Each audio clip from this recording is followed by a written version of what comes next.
Have you noticed that your brain feels overstimulated, but empty at the same time? If nothing is wrong with you, why can't you sit still, focus, or even enjoy things the way you used to? Here's the uncomfortable possibility. You're not losing attention, you're drowning in it. So the real question is, what happens to a human mind when it never gets silence long enough to rest? If you've noticed that focusing feels harder, reading feels exhausting, silence feels uncomfortable, and somehow your phone ends up back in your hand every few minutes, you're not broken, you're overstimulated. Because what looks like a motivation problem is often something very different. And once you understand what's happening, you'll start seeing these signs everywhere, including in yourself. The first sign is that you can't be alone with your own thoughts. A few years ago, waiting in line meant waiting in a line.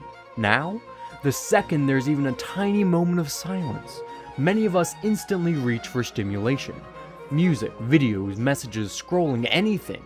At first this feels harmless, but here's the strange part.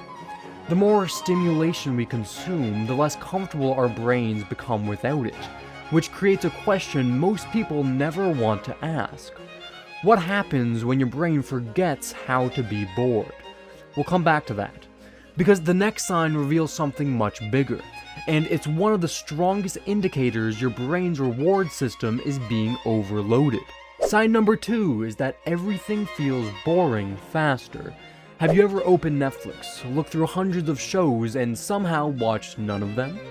This isn't because there aren't enough options, it's because your brain has become used to constant novelty. Every swipe, video, notification, something new, different, something exciting. The problem? Real life doesn't move that fast. Conversations don't, books don't, goals don't. And when your brain adapts to endless novelty, normal experiences can start feeling unusually dull. But here's where things get weird, because most people assume this means they need more stimulation. The truth may be the exact opposite. The third sign is that you struggle to finish things, not because you're incapable and definitely not because you're lazy, but because your attention keeps getting pulled in multiple different directions. It goes somewhere else. Think about how often this happens. You start one task, then check a notification, and then appear on another. Then another tab, another video, another distraction. And suddenly an hour disappears. The scary part isn't the distraction, it's how normal it's become. And at this point you're probably thinking, okay, maybe I'm overstimulated. But here's the question that changed everything for me. It's what if overstimulation isn't just affecting your attention? What if it's changing how you experience happiness itself? Because the next sign is where the real consequences begin. Sign number 4 is nothing feels as rewarding as it used to. You finally get free time, you finally get the chance to relax, and yet somehow everything feels slightly disappointing. The game, the movie, the hobby, even things that you used to love. Why? Because your brain gets flooded with constant rewards. Ordinary rewards can feel smaller by comparison. Not because they've changed, because your reference point has changed. And that's a dangerous shift.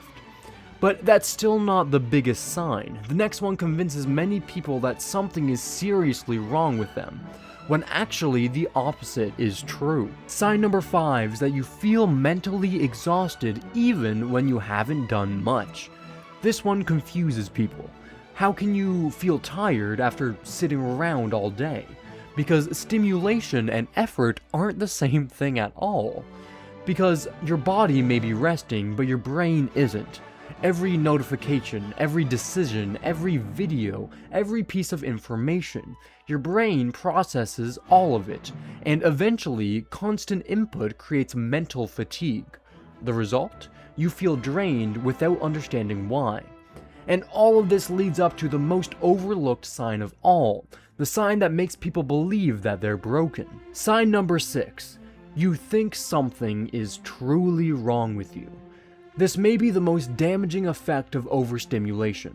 Not the distraction, not the exhaustion, not even the boredom, but the self-judgment. People see their declining focus and assume I'm lazy, I'm weak, I've lost my discipline. But consider something. if millions of people are suddenly experiencing similar symptoms? Is it really a personal fatigue? Or is it a response to an environment that's demanding more of our attention than ever before in human history? Your brain wasn't designed to process an endless stream of content, an endless stream of notifications, or an endless stream of stimulation. So if you've noticed some of these signs in yourself, don't immediately assume that you're broken, because understanding the problem changes everything. The goal isn't to become a different person, the goal is to give your brain something it rarely gets anymore: space and silence, and most importantly, the chance to recover. Because sometimes the reason you can't hear yourself think isn't that your brain stopped working, it's that the world got too loud.